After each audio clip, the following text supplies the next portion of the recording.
Hi everyone. In last sessions we discussed about of the load balancer, and already we created a one load balancer. So what is the purpose of the load balancer? Load balancer is nothing but so we can distribute all services whatever we have the in equally we distributed all services on our server. So it by using of the round robin fashion. So already we discussed of the advantages of the load balancer.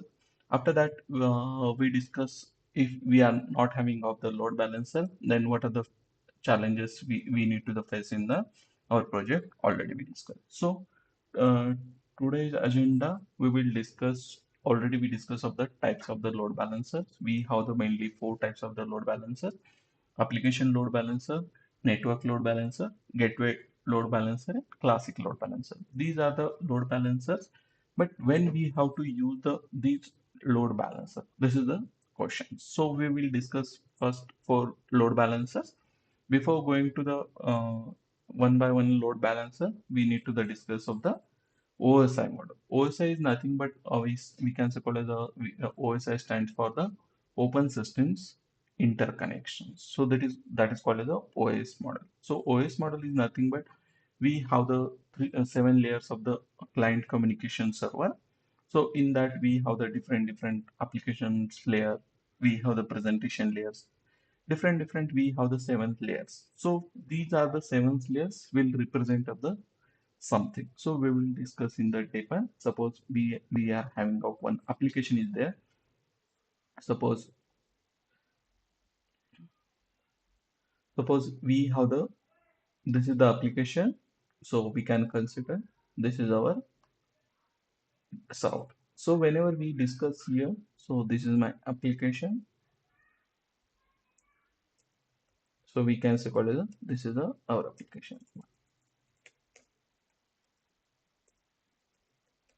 So we have the any of the application here. So whenever we requested to the our server, suppose as a user, I'm requesting something to on our application, then we are getting some response here. So what will suppose we are requested as a user to the server, then we are getting some response from the server to the application. So that is called as a some layers. So we have the some seventh layer is there.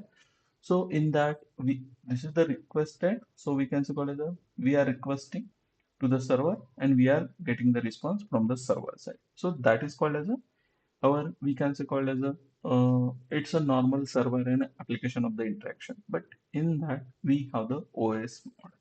So whenever we talked about of the OS model, so we can say called as a this is our OS model. So in that we have the seventh layer. So it will be representative of the client and server communication. So we can say called as a this is our server.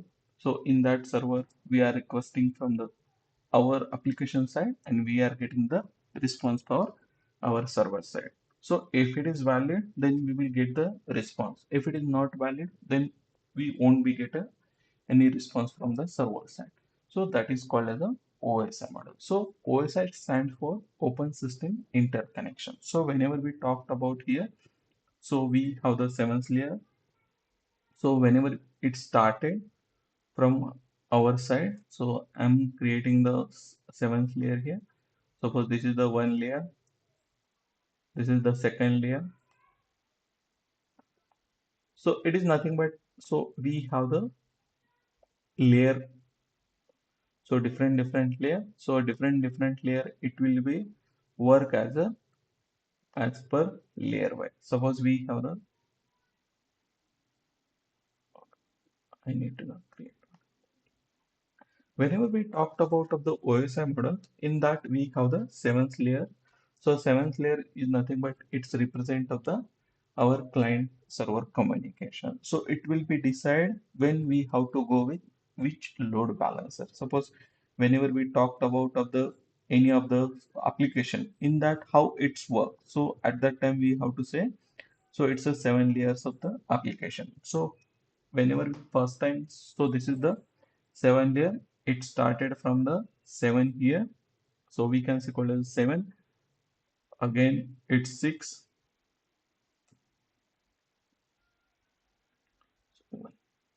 it's a five, then 4, then 3, then 2 and 1. These are the 7 layers. So whenever we talked about of the any of the application, so application is whenever we requested to from our end to the server, then it will be transferred the data layer wise. So at that time we can say called as a it's a client server communication. So we have the seventh layer here. So I will create one by one layer here. So you can see called as a first one is a application layer. Application layer is nothing but whenever we talked about of the first layer that is called as application layer. So it's we can say called as a it's a inter communication. So we can say called as a it is an interaction between the human and computer that is called as a application layer. So we can say called as a our application interface that is called as a application layer. So already we discussed how it works. So first we have the presentation layer, then we have the business layer, and we have the database layer. So that is the our microservices application. Earlier it was monolithic application. So we don't have any. So we wrap all those stuffs, front end data and back end data in one layer. But whenever whenever came in the market as a web service microservices at that time we divided our microservices application to the three layers. First one is the application layer that is called as a presentation layer, then business layer. So business layer is nothing but so whatever we have the business, suppose if we are sending to the email from one user to the another user, that is called as a business layer. And it's a database communication that is called as a interaction communication. So we can say called as a it's a database layer. So whenever we talked about of the first layer that is called as a seventh number layer that is called as a application layer. So application layer is nothing but so we can say called as a it's a human and computer interactions layer that is called as a application layer. Application can access we can application can access network services. Suppose we don't have an internet, then can we access our web applications? No, we cannot interaction with our application. So that is called as a application layer. Whenever we talked about of the desktop application, some desktop application we require the internet, some but so suppose I'm using the notepad.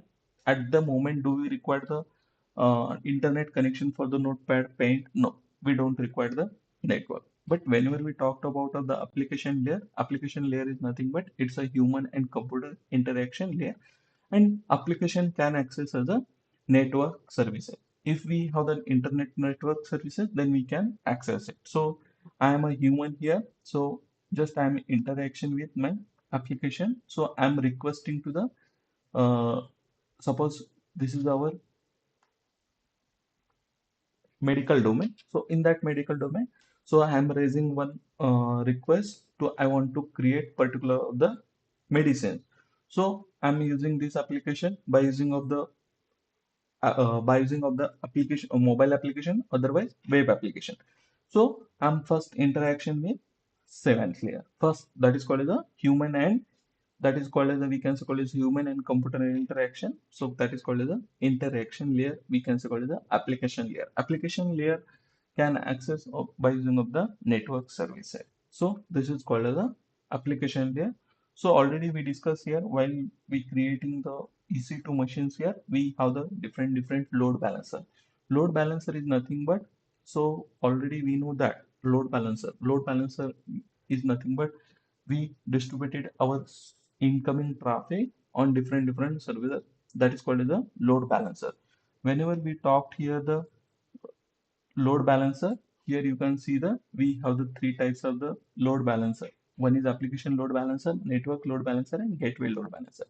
So these are the load balancer. It works on the OSI model. So we have the three types of the load balancer mainly. In the whenever we talked about of the third, that is called the legacy load balancer. But when we have to go with application load balancer, when we have to go with load network load balancer, and when we have to go with gateway load balancer. So are we going to decide anything here? No, we are not decided anything here. When we have to go with this one, so it depends on our requirement. Then we have to decide it. So whenever we using of the web server application, that time we can say call it the HTTP, HTTPS. This is the protocol. So mostly we will use of the application load balancer there. So that is called as a load balancer. Network load balancer is nothing but we need to the connect of the, suppose we are having of another VPC. So my requirement is I want to connect with virtual private network. I want to connect with another with protocol. Then we need to go with network load balancer. Then gateway load balancer is nothing but, suppose I'm using of any of VPN for the security purpose, I'm using of the particular of the VPN in my system. At that time, we have to go with gateway load balancer. These are the things we need to the decide it. So that is called as a OSI model. So first layer is called as the application layer. In that application layer, human and computer interaction layer, the application can access of the network services. This then sixth layer, that is called as a presentation layer. Presentation layer is nothing but ensure that data is usable format. Suppose whatever we have the data, then it should be usable format. So it also data, whatever we have the data, it should be in encrypted occurrence. Suppose we are sending the data from our application to the server, and if it is not encrypted, then our data may be chances to the uh, someone is hacked to, and then hackers will be misuse of the data. So that's why we need to use the data. All data should have the encryption format, then translate the data format between the application and network. So whatever we have the data, so suppose we have the sixth layer, that is called as the presentation layer.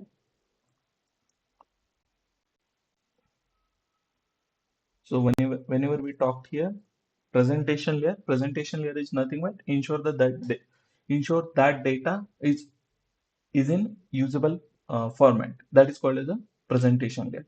So data occurrence, it is a encrypted, then translate the data formats between the applications and network. Suppose I'm transferring my data to, suppose I'm registering my application. Suppose whenever I'm using of the first time of the Flipkart application, then we need to the sign up our application. So we need to the enter the our username, passwords and email ID. Otherwise, we can use mobile number.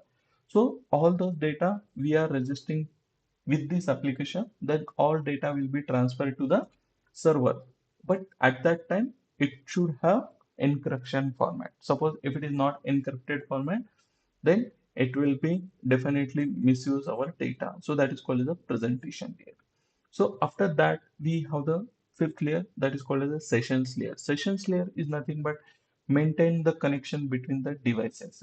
So suppose and also it's responsible for the controlling ports and section. Sessions layer is nothing but, so we have the maintain the connection between the devices. Suppose we have, this is the my application, so we are creating some cookies in our browser. So it will be stored in our sessions layer. That is called as the sessions layer of the fifth. So maintain the connections between the devices and responsible for the controlling the ports and session. That is called as a sessions layer. So whenever we talk here the fifth layer, that is called as a one sessions layer.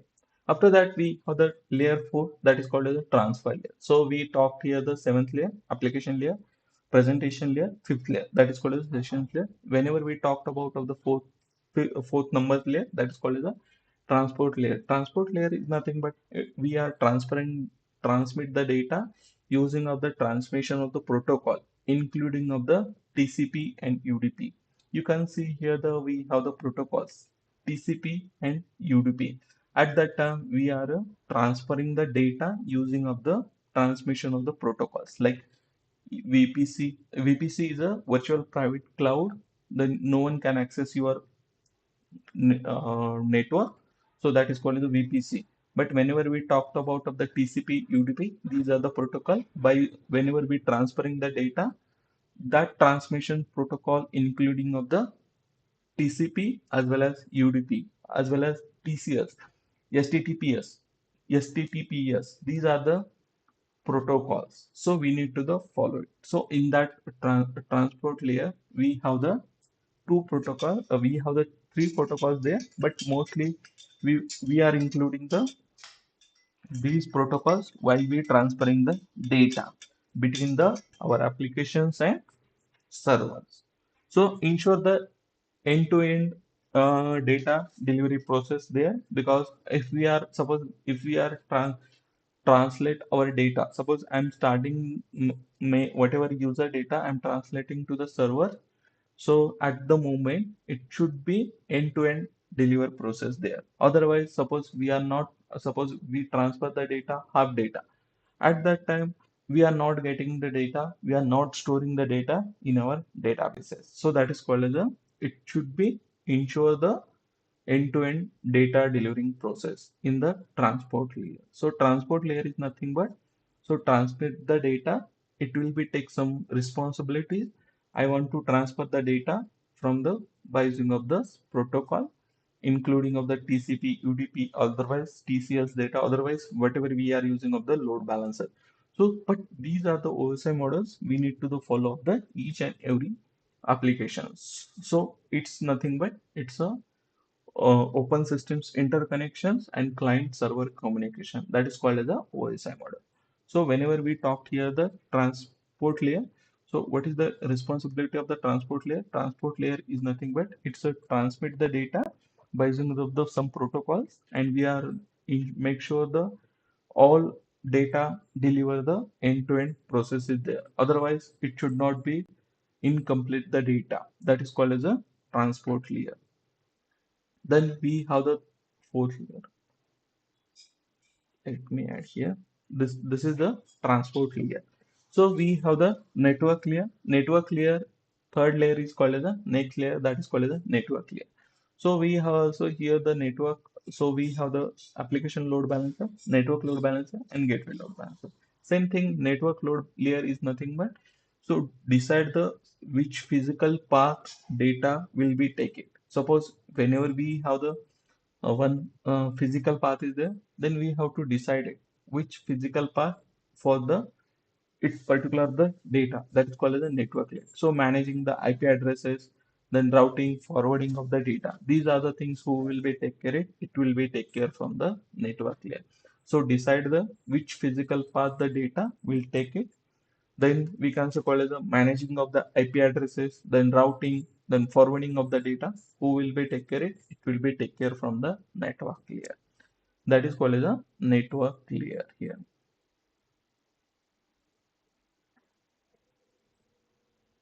So we can say call as a network layer. It's a third layer. After that, we have the layer second, that is called as a data link layer. Data link layer is nothing but, so it's a second layer, data link layer. So transfer the data between the adjacent network nodes. So if we have the different network node, so we need to the transfer the data between the adjacent network. That is called as a adjacent data link layer. So we need to the transfer the data. Suppose we are transferring the data, then it will be adjacent, it will be transfer between the adjacent of the network. We have the whatever we have the network node, so it will be transfer between the we can say call it will be transfer between the adjacent network nodes, that is called as a data link layer. Then we have the last layer, that is called as a physical layer. So transmit the to raw bits to the over physical medium, that is called as a physical layer. So whenever we talked about of the data link layer here, so data link layer is nothing but transfer the data between the between the adjacent network nodes. So if we suppose we need to the transferring the data, so we need to the transfer the data between the whatever we have the adjacent nodes, that is called as a data link layer. So then we have the first layer. So it is called as a physical layer. So it is a last your communication to the, it is a last layer, that is communication to the our server. So it transfer the raw bits, whatever we sending the data to the server, it's a raw bits to the over physical medium. That is called as a physical layer. So these are the things we need to the follow in the OSI. We have the OSI model. OSI stands for OSI is stands for the Open Systems Interconnection. It represents of the seven layer for the client server communication. This is my application. My client is communicating with my application. Then we have the seventh layer. So it will be transfer the data in the seventh layer. So we have the different options there. First option that is called the application layer, then presentation layer, sessions layer, transport layer, network layer, and data link layer and physical layer. These are the layer. So every layer will be take some responsibility and it will be work accordingly. That is called as a your OSI model. So that is called as a OSI model. So whenever we talked about of the application load balancer here, we have the three types of the load balancer mainly. So it works as a seven layer. So whenever we talked about of the application load balancer, where it will be work, so it will be work application layer. So work at a seven layer. That is called as a application layer. And what are the protocol is there? HTTP and HTTPS. Already we know that how to interact with communication data. So my seventh layer that is called as the application layer, application load balancer. So we whenever we transferring the data in our application load balancer, then what will be the transmission of the protocol included there? HTTP and HTTPS. These are the protocols we need to the use it whenever we are going with application load balancer here. Then you can see here the choice any of the application of the load balancer between the when we need you need to the flexible of the features set your applications with HTTP traffics. Already we know that. What is the difference between HTTP and HTTPS? This is the non-secure we can say, and it's a secure protocol. Then operating the requesting level to the load balancer provider, then it will be routing and visibility of the feature targeted at application architecture. So it's including your microservices and container. These are the application of the load balancer. So routing will be happen based on our content. So what is the routing? Routing is nothing but it's a URL, header, and host name. Already we know that. Whenever we requested to the suppose whenever I'm using here, suppose whenever we www.amazon.com here, you can see here that we have the two protocols. One is the HTTP and HTTPS. So whenever we routing suppose whenever we routing our application, routing is nothing but we have the requested, we are requesting to our application URL to the particular of the browser. Then routing will happen based on our content. It's content of the URL, that is my URL. Otherwise, it will be header. Otherwise, it will be host name. That is called as a routing. Then what is the use case of the application load balancer?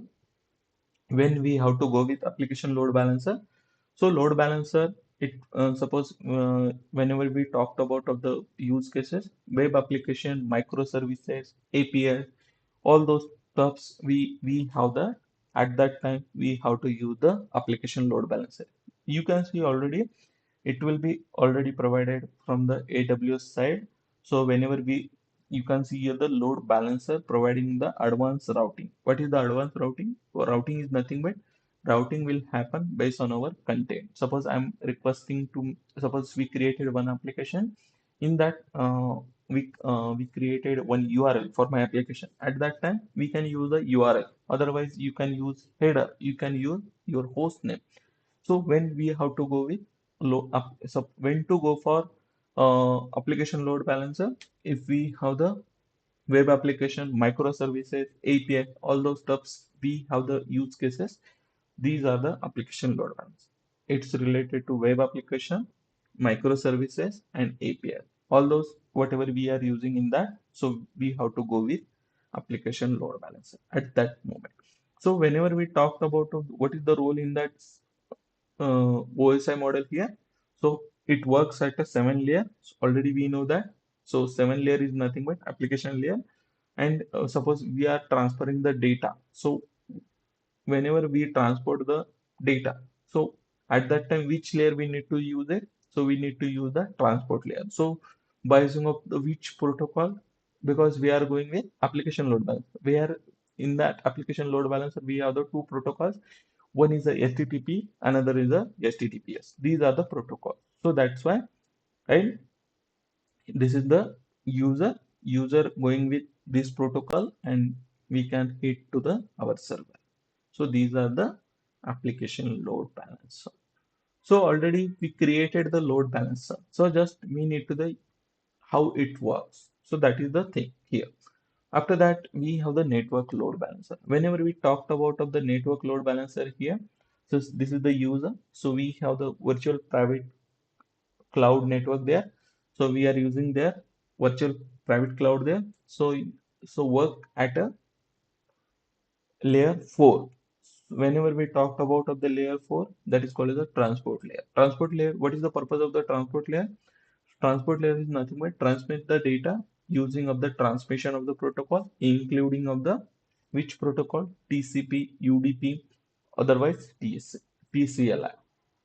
There. You can see here the we have the sorry TCL, TLS. These are the protocol. Suppose I want to transfer the im very important data. So it is related to the secure data. So that time we can use the network load balancer here, because we have the three protocol is there: TCP, UDP, TLS. Then and suppose we have the uh, suppose we are transferring the data, it will be million billion of the data. So it handle the millions of the requested per second by using of the load balancer. Suppose whenever we I'm using of the suppose I'm transferring the data from one location to the another location, at that moment I'm using the application load balancer. Then there is a no use for the load balancer, because every user in India, otherwise we can say call it in the world. Suppose we are requesting to the server, at the moment we are sending the data, millions of the data requested of the per second to the server. At that time, it will be made downs there. So it will be make chances of to the server crashes. So that is the meaning of the application load balancer. We cannot use it when we have to go with suppose I want to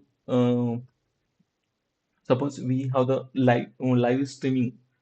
Suppose whenever we watching of the live streaming of the IPLs, at that time we are transferring the data per second wise. At the moment, we have to go with network load balancer.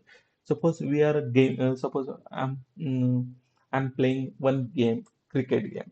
At that time, we need to the transferring the data. Uh, we can say called as a we sending the data per second wise. At that moment, we need to the use of the network load balancer. Suppose whenever we talked about of the IoT applications, otherwise real-time streams data, otherwise gaming application. These are the use cases. So it's a high performance workload. Whenever we have that, at that time we have to use the network load balancer. By using of the we have the three protocols is there. So handles of the millions of the requested per second. At that moment we need to the use of the network load balancer. So suppose in gaming, I'm using of the application load balancer, there is a no use, because it's a live streaming of the data. We need in that whatever we have the application, that time we need to use of the high performance. We need to the handle of the high performance of the data. But whenever we transferring the data, at that time, all data should have the encrypted format, and all the data, it should be end-to-end encryption. Suppose I'm transferring the started data, some data is encrypted, some data is not encrypted. So there is a no meaning. So make sure it should be end-to-end data delivery of process, but all those data should have the encrypted format. So that is the thing of the transport layer. Work at a 7 layer, that is called a network load balancer. So what are the protocol is there? We have the TCP, UDP, TLS. These are the network load balancer. Suppose I want to handle the millions of the requested per second, then we can go with network load balancer. So whenever we talked about of the use cases, so use cases is nothing but example of the this network load balancer. So high performance of the workload, so like gaming, IoT, live stream data, application, that time we need to go with network load balancer. After that, last one is a gateway load balancer. So gateway load balancer is nothing but a gateway load balancer works at a three layer, at a third layer. So it's called as a we can say called as a one type of the network layer. Gateway load balancer is also called as a it's a network layer. So this is the a gateway works as a third layer that is called as a network layer. Above it's a translate the protocol between the different network. So it uh, suppose I'm using of the VPN in my application. So at that moment we need to the use for the gateway load balancer. Gateway load balancer is nothing but we need to the decide it. What are the suppose someone is invalid requesting to the my application. At that moment, I'm not allowing to that. Suppose some hackers are entering, they are trying to enter my uh, systems. At that moment, we need to the use of the VPNs. So VPNs is nothing but so it is a secure we can say called it's a secure of the software, so it should not it should be work as a like a security purpose. So that is called as a gateway load balancer. So it's a gateway works at a seven layer, so that is called as a network layer. So whatever we have the translates of the protocol between the network layer, suppose we have the do we have any protocol is there, no. So above whatever we discuss here, we have the different protocols is there, but it translates the protocol between the different networks. So whenever we talked about of the network load balancer there, but here gateway load balancer is nothing but it translate of the protocol between the networks. Suppose I want to translate the network to network, then we can take example of the gateway load balancer here. So it can also operate at a seven layer. So what is the seventh layer? Seventh layer is nothing but application load balance. Sorry, application layer. So whenever we handling of the application of the specific translation, suppose I'm transferring the my request to the server. That is called as the API gateway. API gateway is nothing but suppose this is my application and this is my server. Just take example. So whenever we are requesting here to the my application, then we will get the responses. But how many use? So how we can decide it? This request is a valid, this request is not valid. So how we can decide it? So in between we have the one gateway. Then suppose we need to the write it some logic here for the entering our application. So we can decide it one gateway here. In that gateway, suppose if it is valid request from the user side, then we are allowed to the process of the next whatever we have. Then we are transferring the request to the server. Then user will get some response from the server side. That is called as our normal application. It works. So whenever we talked about of the whenever we requested to the server and we are getting this responses, then who will be decided? It's a valid, it's invalid. It will be decided from the gateway. So gateway is nothing but we can suppose it is an entry point of our application. So it can also operate of the whenever we talked about of the gateway load balancer, it can also operate at a seventh layer that is called as the application layer when handling of the application specific of the translation. Suppose I'm transferring of the API gateways, then we need to go with gateways load balancer. So that is the thing. Suppose for global application, we are requesting of the traffic distribution across the region. Suppose we have the whenever we talked about here the here. So these are the globally requested across the so for the global application, it's nothing but AWS anyone can access at global level.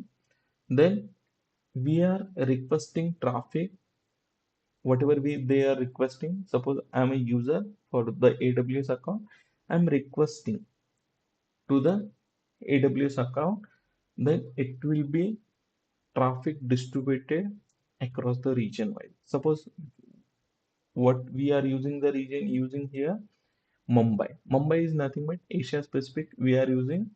In that, it will be distributed whatever we requested from our end. Then our requesting will be distributed, our traffic will be distributed across the region. Whenever we using of the, suppose I'm using of the Sydney region, then it will be distributed, requested in our Sydney region. That is called as a gateway load balancer. Otherwise, whenever we can take example of the VPN also.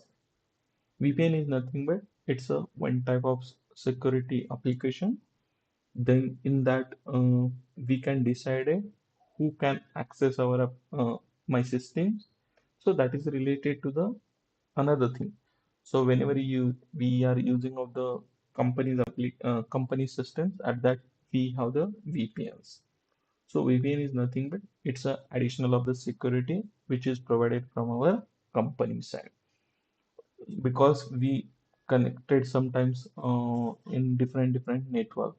So by using of this network, it's nothing but Wi-Fi. At that time, so maybe get chances to hack our system. So that's why the using of the additional securities that is called as a VPN. So these are the things of the network load balancer, then gateway load balancer and application load balancer. Whenever we talked about of the application load balancer here, so we need to the use of the two protocols that is called as HTTP, HTTPS. The network load balancer is nothing but it's a network sorry, it's a transport layer. So whenever we have the high performance application is there, live streaming data related. Suppose we have the so many requested from a user side, at that moment we need to the use of the network load balancer because so many users we have, then we need to the decide a network load balancer. Then gateway load balancer is nothing but it's a network layer.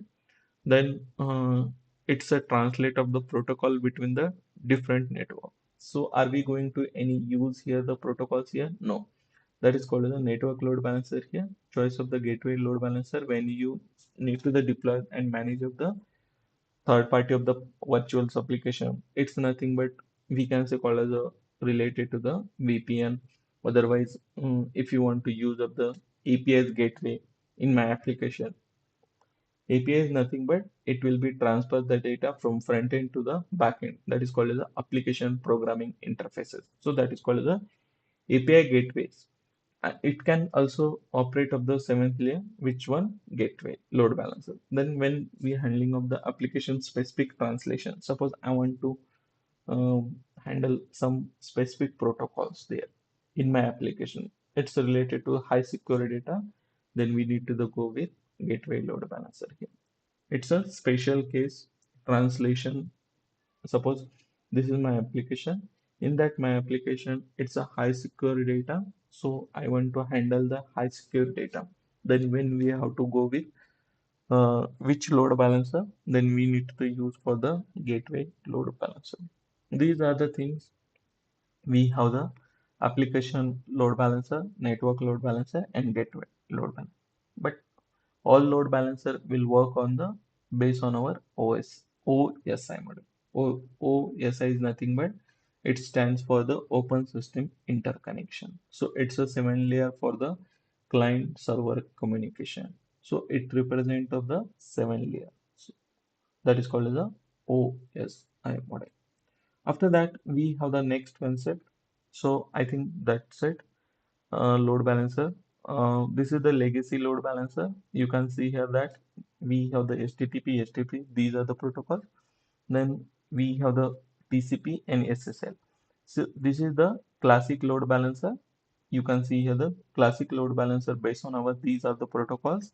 In that you can see here the secure socket layer. This is the secure socket layer. We can say called as, so it will be work on our classic load balancers. So this is the previous generation. It's a legacy. But every time, what is the purpose of the load balancer? So these are the load balancer. But whenever we talked about of the load balancer, suppose we have the this is my application. In that applications we have the different servers because we implemented of the three server in my application. Then we um, distributed of the equally whatever we have the traffics on all servers here. Suppose we are requesting, suppose we have the 1000 user is there.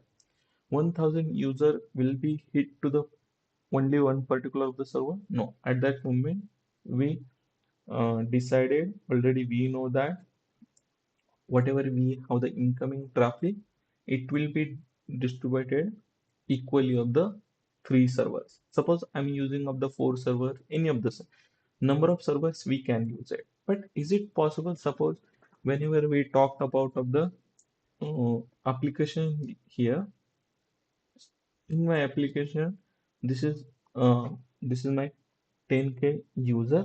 In that 10k users, we are using of the three servers in between. Suppose if we use only one server, then only one server should handle all those whatever we have the incoming traffic, but maybe get chances to the failure. So that's why we are using of the load balancer. In load balancer, we equally distributed incoming traffic in all servers here. But whenever we talked about of the suppose suddenly my server is increased here 10,000 to 50,000. You can consider 1 lakh also, millions also. Okay. At that moment, are we going to decide any of the server? I need this server? No, we cannot predict because 10, 10k server that time my application it working as expected. But whenever suddenly increases my users, then all whatever they requesting to the my server, it should be handled only three servers? No, because it's a difference between the 40,000 here. 40,000, it's a difference. So it should not be handled from the three servers. Then how we can decide it? How many load balancer we need to there? What is the load balancer? Load balancer is nothing but just we need to the create a one server. What is the server? Server is nothing but we need to the create a one instance machine. Whenever we cannot predict how many servers we need in our application. Sometimes it will be goes up, sometimes it will be goes down. So it's meaning sometimes our incoming traffic is up, sometimes our incoming traffic is very low. So it's a down due to some reason, any of them. Every time can we suppose whenever we using of the Instagram, at that moment all users, can we predict all users are using our Instagram? No. Someone is using, someone is sleeping, all those stuff. Okay. That time we cannot decide how many servers we require in our application. So is it possible to the predict of the how many servers we require? No, that is not possible. Whatever we have the incoming traffic in our application, we distribute it equally in our server. But at that moment, can we decide the how many servers we required for my application? No, we cannot decide it because it's a difficult to find out the we can say called it is difficult to the predict to the how many servers we required. Suppose we have the big billion day on Amazon. In that Amazon, we have the whenever we have the big billion day, so suddenly incoming traffic will be increases, and after big billion day traffic will be reduces. Then what we have to do here? So at that moment, can we create a manually servers and we create and deleted the suppose my incoming traffic is reduces at that moment then can we delete the manually servers? No. So at that moment, we need to use the auto scaling. So what is the auto scaling? So auto scaling is nothing but suppose tomorrow is big billion day, then it will be whatever we have the incoming traffic. Then suppose suddenly my traffic is 50,000, suddenly my application traffic is increases. At that moment, there is a no need to the add manually server here. So it will be create automatic server here from the AWS side. So that is the auto scaling. We have the one concept is there. So in that auto scale, we have the options auto scaling. So what is the auto scaling? It is used to the adjust the capacity required to the handle the load or application. That is called the auto scaling. Suppose uh, this is the one server, this is the three servers we used, and suddenly incoming traffic increases. Then it then whenever we created the AWS, whenever we created auto scaling, then all server burden will be increases there. Then it will be trigger. We need to the create a one server there. Automatically, it will be create a one server. So that is the concept called as a auto scaling. If we request whatever we increasing, then server should be increases. Whatever suppose we requested to the 10K to 15K thousand here. We whenever we talked about of the suddenly user 10K to 15K here, then my requesting uh, are increases here. Whatever we have the requesters increases, then also servers should be increased there. Because suppose if we are not using of the servers in that moment, my application will be crashed. Then what will be happen? Then we are started to the losing our users, because every time we can see whenever we crash our application, that time already everyone is disturbed. So why it's not working like that? So at that moment, if requests are increasing, then server should be increased also. So that is the thing here. What is the auto scaling? Auto scaling is nothing but it will be adjust the capacity of the server whenever we increasing of the load on our application. So that is called as the auto scaling. So if requests are decreasing, then server should be increases or decreases there. Also at that moment, server should be reduces because my requests are decreasing. Suppose whenever we suddenly my incoming traffic is 50,000 here, and suddenly it's a 5,000. Then at that moment, what should be there? It should be also requested is decreasing. Then server should be reduces because it's a auto scale. But is it possible to the create a manually? So my users are requesting increases there. Then is it possible to server also should be increased there? No, this is not possible. Also, requests are decreasing. Then it should be server. It should be reduces server. Then is it possible to manually? No, that is not possible to manually. Then suppose due to some another reason my server is crash here. Suppose due to another some reason. We are not talking about of the incoming traffic here. So what is the server? Server is already we know that it's a one machine. Due to some reason my server is down here. Then is it possible to create? Then suppose we due to some reason my server is this one is a unhealthy. Unhealthy is nothing but crash. Then what will be happen? Then it will be happen whatever we have the traffic increases of the we have the whatever we have the two servers, three servers. Then is it possible to handle these servers also from whatever we have the incoming traffic? No, this is not possible because already we lost the one server. Then what will be happen there? It will be maybe chances to crash our application. So that is not possible to handle manually. We need to the create a server. We need to the reduce the server. That is not possible. So at that moment we need to the create a one auto scaling. What is the auto scaling? Auto scaling is nothing but you can see here the for the feature of the auto scaling. In that auto scaling you can see here the scale out as a needed, minimum size, desired capacity, and maximum size also is there. So whenever we have the EC2 auto scaling here, help maintain the availability when your application. So whenever we require server at that moment, it will be automatically increased. Whenever not required for the server, then automatically server will be decreases. Then that is called the auto scaling. In tomorrow sessions, we will cover the auto scaling. Then what are the advantages for the auto scaling?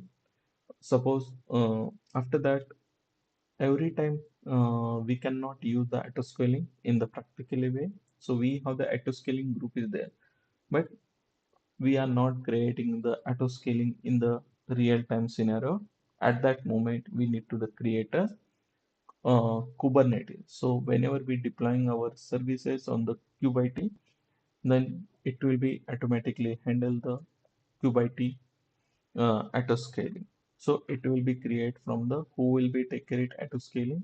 It will be handled from the Kubernetes. Kubernetes is nothing but it's a Kubernetes services. Whenever we talked here the Kubernetes. So but for being practices, what is the purpose of the auto scaling? We should know that.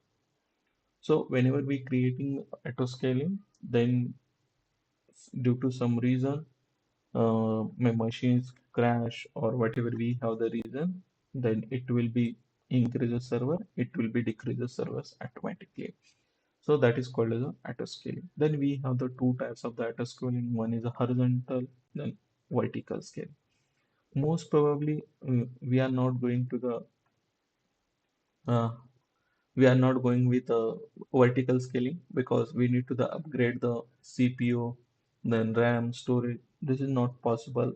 In rare case, we use the vertical scaling, but most probably we prefer to the horizontal scaling. Horizontal scaling is nothing but we are adding up the more servers. So whenever we are adding up the more servers is nothing but we need to the create a one instances. We need to the what is the server is nothing but it's an instance type. What is the instance is nothing but we are creating a one machine. So already we know that here already we discuss here. After that, once we discuss about the auto scaling is there, once we completed, then we will discuss about the EBS. So EBS is nothing but it is a elastic block store. So suppose I purchased one laptop in the market, then we have the one hard disk, otherwise SSD. Suppose we don't have any storage system for the computer, then can we use the? Is it possible to use the laptop? No, because we need to store our data in our hard disk. So that is called as a block level storage. We will discuss because whenever we created one in EC2 machines here, suppose I'm launching EC2 machines here. You can see here we have the one block store that's called as the EBS.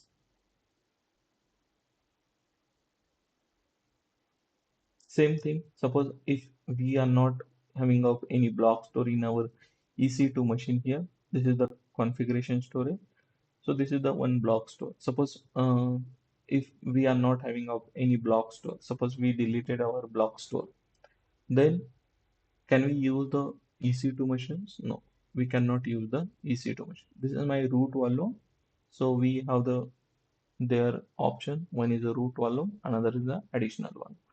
So we will discuss in next session EBS. After that, we discuss of the snapshot. After that, we completed the our EC2 services. It's a small topic, auto scaling. Just we need to the creator how to create a auto scaling and what are the advantages, and we will discuss if we created auto scaling, then what are the advantages for the auto scaling. Because just we need to the for being practices we should know what is the auto scaling in EC2 machine, because in real time scenario Can we use the auto-scaling this group? No, we cannot use the auto-scaling group in real-time scenario, in real-time application, because whenever we created the Kubernetes, because we need to the deploy all services on KubeIT, then it should be handled automatically from the KubeIT side. So who will be take care of the auto-scaling? It will be take care from the Kubernetes services. So do we need to the create auto-scaling in the real-time scenario? No. It should handle the from KubeIT services. So that is thing. But for being practices, we will discuss. After that, once we completed EC2 services, then we will start our next services that is called as a CloudWatch. So I think only three topics is pending is there. We can see Elastic Block Store. In that we will discuss what is the volume and snapshots. These are the snapshots. Also is a part of the our EC2 machine. After auto scaling, we will jump on the Elastic Block Store. I think that's it for today. Thank you guys.